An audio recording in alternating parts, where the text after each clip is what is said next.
It's been a while since my last update because I was occupied by 3 shooting jobs at the same time. But I'm back.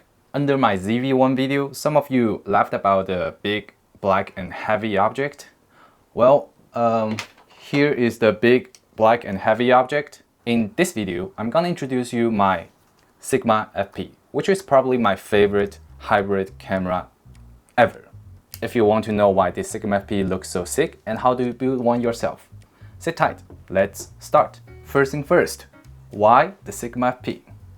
I will try to summarize it in one sentence, so here you go. This is the smallest full-frame hybrid camera in the world that shoots cinema quality video, while at the same time has in-camera color profiles that are even better than Fujifilm's, in my opinion. Is that enough for you to be intrigued? If you want to know more about this camera, you can either watch other YouTubers' video or subscribe and wait until I make one myself. But today, we are talking about modding.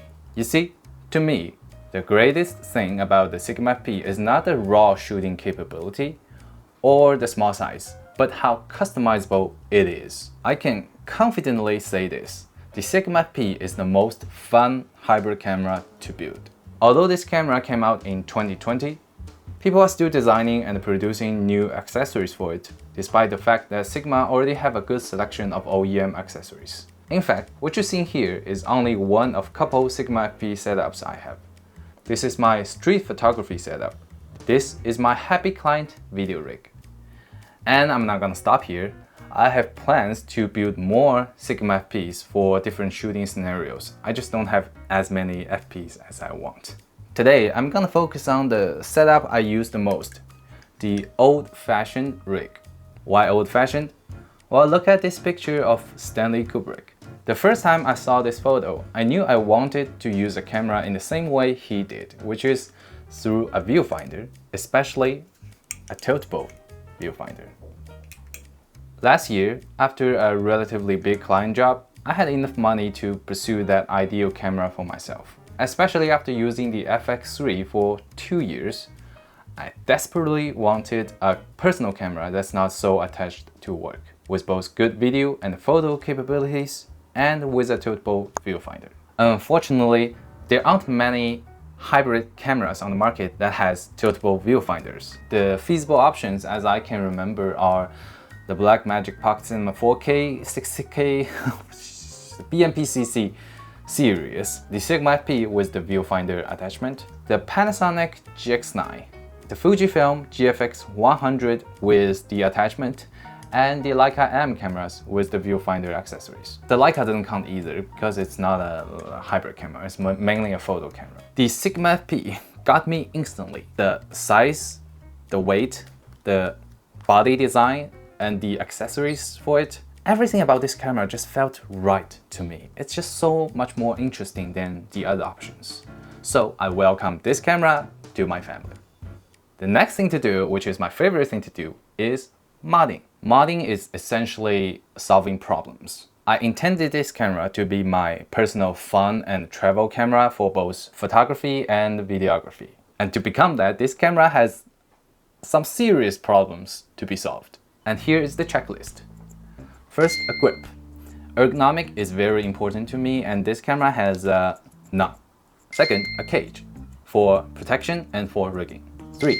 Storage. One of the biggest selling points of this camera is 12-bit Cinema DNG format. If you choose to shoot in this format, you are essentially getting one 12-bit raw photo for each frame you capture. Just to give you an idea of how big the file size is. If you shoot 12-bit Cinema DNG in 4K 30 FPS, you will fill a 1TB SSD in 42 minutes. If you shoot the same format but in 1080, you have about 2.5 hours. The good news is, if you shoot 1080 up to 60 FPS, you can shoot directly into a normal SSD card, like a SD card, like this one. Just a normal one, V30, it doesn't have to be V60 or V90. The bad news is, with one 128GB SD card, you have about 10 minutes to fill up this card. The worst news is, if you shoot in 4K 30 FPS, no SD card will take it. You will have to shoot into an SSD. You need an SSD to unleash its full power. Thus, An SSD is essential for this build. 4. Microphone. Usually attaching a microphone to a camera is very simple, you just plug it in, right? But it's a little bit more tricky in this case. Well, first, this camera has no hot shoe or cold shoe. Second, the microphone jack on this camera is here, on the bottom, instead of here, which is like the most common place to put a microphone jack on a camera. Well, that means the microphone cable can really get in the way, especially when I'm using the viewfinder if you aren't smart enough, which I am. 5. Lenses. What lenses am I gonna use for this camera? At the time, I only had Sony E-mount and Leica M-mount lenses, and I'm not gonna get into L-mount lenses yet. Plus, I want this camera to be more special than the FX3. So after a lot of research and watching probably too much Simon's Utak than porn, I found the perfect lens set and a unique product that can make this camera truly amazing. This camera, as you can tell, is nowhere near a perfect camera. Despite its unique design and awesome features, it's a seriously flawed camera under modern standard. There are actually a couple more issues with this camera, like the lack of IBIS, the lack of a mechanical shutter, which really hurts when using a flash, unreliable autofocus, and a short battery life. But you see, it's actually these flaws that makes the experience of using this camera actually fun. I can make a whole playlist about the Sigma FP and my solutions to all the problems I just mentioned. But in this video, I want to focus on my old-fashioned rig. And now, let me show you what that big, black, and heavy object is made out of. Well, first thing first, the camera body itself. You might have noticed that this body looks a little bit odd. And yes, you are not wrong. What you're looking at is actually a flip screen, which the Sigma FP doesn't come with. It flips up like this and downward like that. Also, I did my own sunshade modification to it. Yes, this is actually a modification you can do yourself. It's not important for this build because I'm using the viewfinder mainly. But just in case some of you are already blown away and screaming, "I need it!" you should contact Dark Power Lab on Facebook, the link in the description. Now let's go down this list and solve each problem. The grip I chose is from Nicey Rig. This is neither the most comfortable nor the best looking grip for the FP, but I picked this one for a specific reason, this screw hole. On here, I put a cold shoe mount adapter with a secondary locking screw. Here's a pro tip. If you are building a camera rig, make sure to buy parts that have these kind of secondary locking mechanism, or you call anti-twisting mechanism. And what is this cold shoe for? You may want to ask. Well, you will see. Now, if you are only using the FP for photography, then you're good to go. This is as perfect as it can be. But I'm using it for video, so let's keep going. The cage I'm using is from Dark Power Lab. Yes, the same guys who made the flippy screen mod. I think there's something weird going on in this little company because they put so much effort in designing products dedicated to some niche cameras like this FP and the BMP-CC 4K. And these products are so great that they change the fundamental usabilities of these cameras, such as making the screen flip. But sometimes they make things like SSD case that looks like a race car. I'm truly curious what kind of genius weirdo runs this company. And let's make friends. Back to the cage. I like how it looks, and this is essential if you want to use their 20 to 80 SSD rack. In my case, this half cage allows me to use the grip of my choice, which is this Nicey Rig, and it doesn't block the shutter button from my thumb like other full cages. The one thing I don't like is the fact that they covered the mode switch button, the button to switch from video to photo mode, with this carbon fiber thing. First, it's kind of tricky to install. You have to turn this tiny little screw to make sure the internal part is pressing onto the button. It's hard to explain. But to switch it, I have to use my fingernail in there, which isn't very pleasant. I'm sure there must be some reasons behind this design, but I just cannot figure it out. Overall, I still like this cage very much, and the link is in the description. The third item is this SSD rack from our old friend Dark Power Lab. Believe it or not, they make 4 different SSD racks for the Sigma FP alone. one to be used with the EVF attachment, which is the one we have here, one to be used without the EVF, and a slim version of that. The last one is this bottom mount one, which goes like on the side here, like this, but without the EVF. This allows you to use the 2280 SSD case, which I also have here.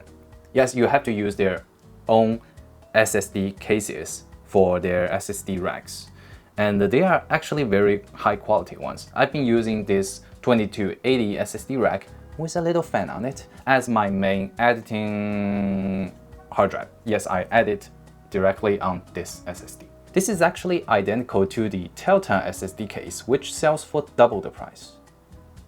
It's the same thing. What is going on there? I have to know what's behind this little company, Dark Power Lab. Yeah. For this old-fashioned rig, I'm using their EVF SSD rack. On their site, they say it takes 2242 NVMe SSDs. However, if you search 2242 SSD on Amazon, you get all these unheard of brands.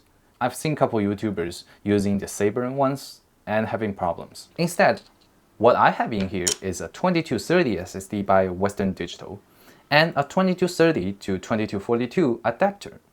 I've used this setup for almost a year now and never had any problem. Okay, put this on. The benefit of using these DPL, I will just call them DPL, okay? The benefit of using these DPL products is obvious. You don't need to deal with any cable. This is hands down the most secure and clean SSD solution for the Sigma FP. Period. Fourth, microphone. I was using the Sennheiser MKE400, but my friends all disliked how unbalanced the camera looks with a microphone this size. And I see their points.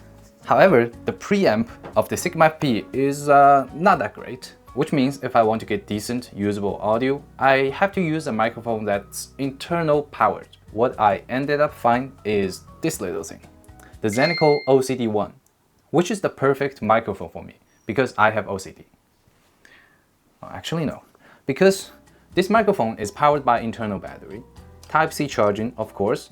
It offers functions that microphones in this size and price shouldn't have, such as low-cut filter, mono to stereo switch, gain control, headphone jack.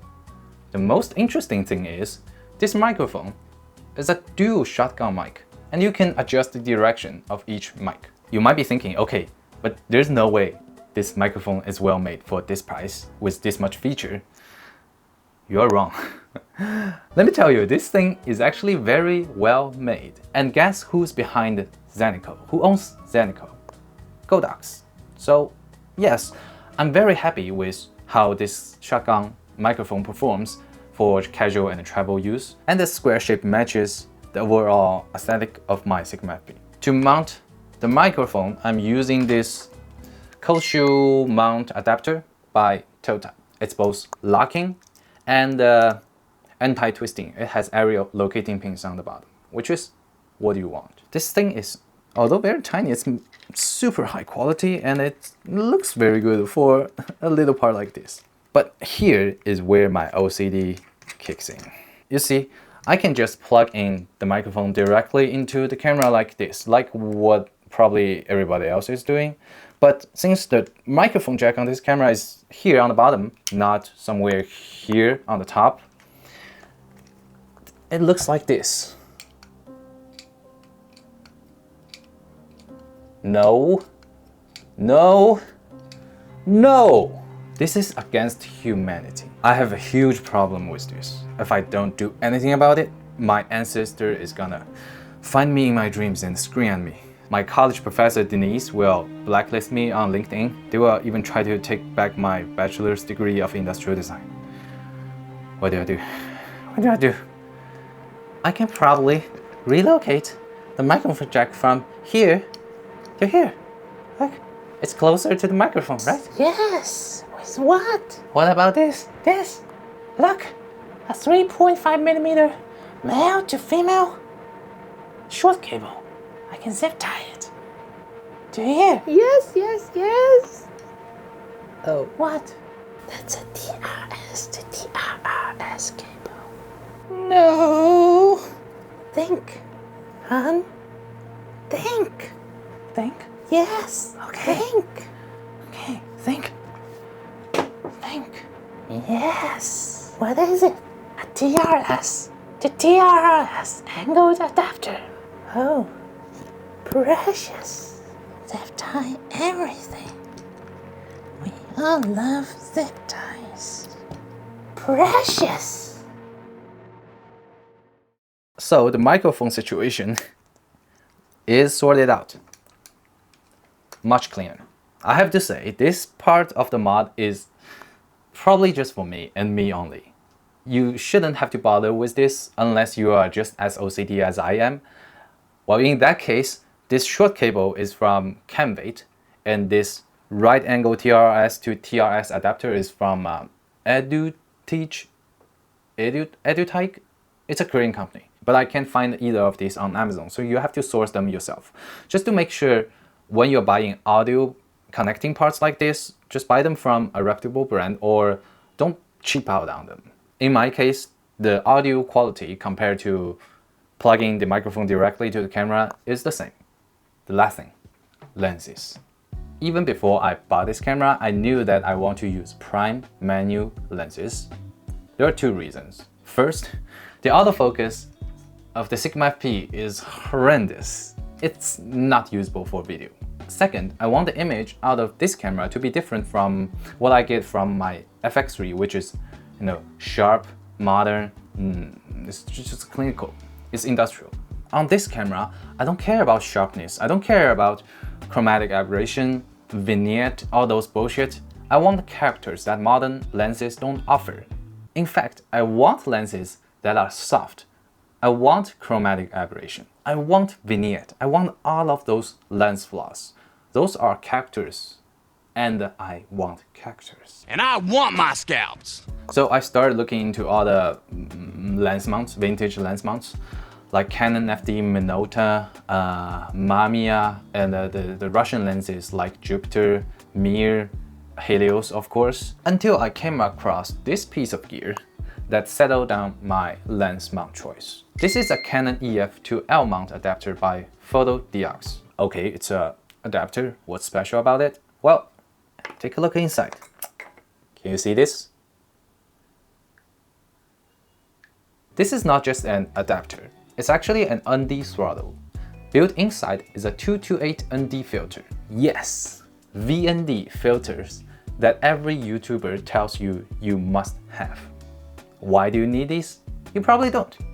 But I do, because especially for the lenses I'm gonna pick for this camera, I like to shoot wide open. The benefit of this ND throttle is very significant. First, I don't need to unscrew and screw all those fucking glasses when I'm swapping lenses, especially that I'm using prime lenses. I'm gonna swap lenses more often. So I don't want to unscrew those ND filters every time. Well, second, because this variable ND throttle is living behind the lens, it's not gonna cause any unwanted effects like vignette or those cross shadows. In fact, from my experience using this piece of gear, it doesn't affect my image in any negative way other than just cutting down the exposure. Third, I can still use a CPL, a circular polarizer, in front of the lens while still having my ND filter. Why is that important? Well, because I'm using an CPL right now. It cuts down the reflection on my table. And that's something the variable ND filter doesn't do. So if you want both functions, you need to have both pieces of glasses. For these three reasons, this ND throttle by PhotoDiox is actually my favorite piece on this build. Finally, the lenses I picked.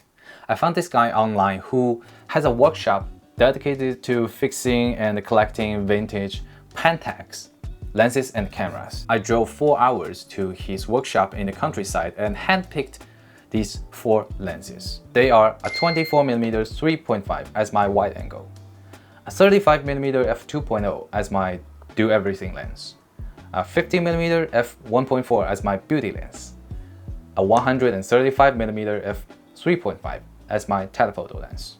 I paid roughly $550 for this whole set. You might think that I'm missing an 85mm to complete the set, but to be honest, I don't like 85mm that much. It's my least favorite traditional focal lens.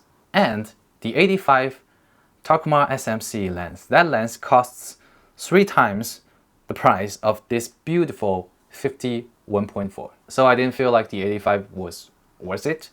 Plus, with the DC crop mode in the Sigma FP, I can easily turn this 50 1.4 into a 75 2.1, which is good enough to replace an 85 for my use case. A lot of times, less is more.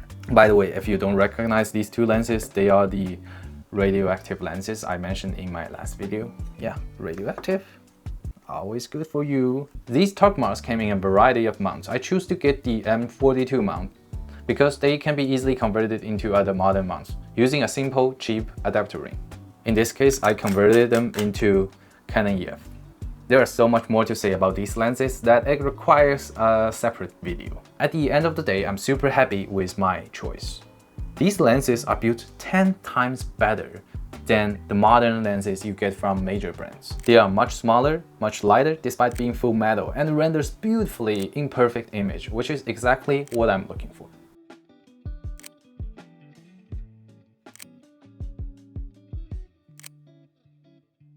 Usually, I opt for a bottom plate with 2 screws for security, but in this case, actually this plate from Vlogger is probably the best Ultra Swiss plate I've ever used.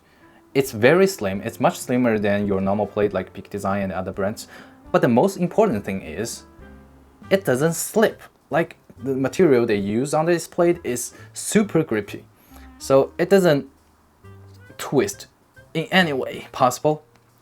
So these Ultra Swiss plates from Vlogger is the plate I'm using on this camera. Last but not least, I'm gonna add my personal touch to it. What you're looking at is a little machined 1/4 inch, like this, I don't know how to describe this. It's just a decoration piece. It's stainless steel, but on it, I glued 3 tritium vials. It's radioactive, and it glows in the dark. I'm putting them on both sides of the camera so that this camera can be spotted even in pitch black. Why do I do this? Because I just like to. I promise you, this is the last thing. It's the camera strap link from the Sigma FP. It's the stock one, but instead of using the normal traditional strap, I added this handmade leather piece, a loop to it, so that after just screwing these 2 pieces on both sides of the camera, hold on a second, I'm gonna show you, don't be hasty. Don't be hasty. So that I can use this leather strap with 2 S-spinners from Night Eyes and quick release them onto the camera, like this. Here we go. So this is my customized Sigma FP, the big, black and heavy object. Do you see the charm of it?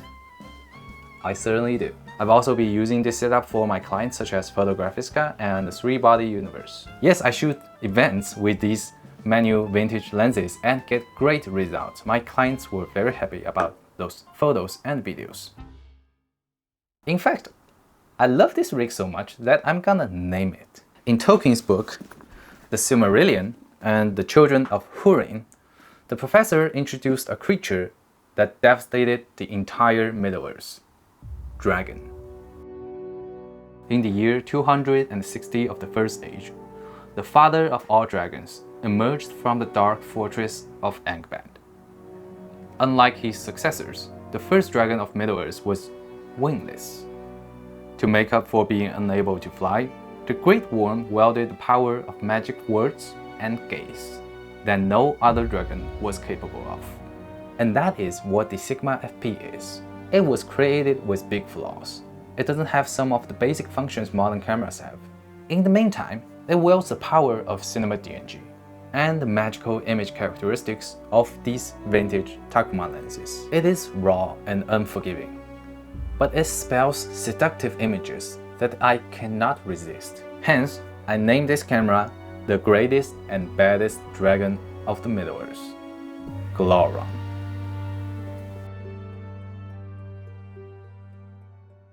Now, it is only proper to name the camera bag I use to hold Glowron Angband. One thing is certain, that bag has to be special enough to earn that name, and I guarantee you it will be. because I'm designing it from scratch. In fact, the prototype has been sitting right there behind me the whole time, ever since my first video. And you will see it soon. Thanks for sticking around. I will stop talking.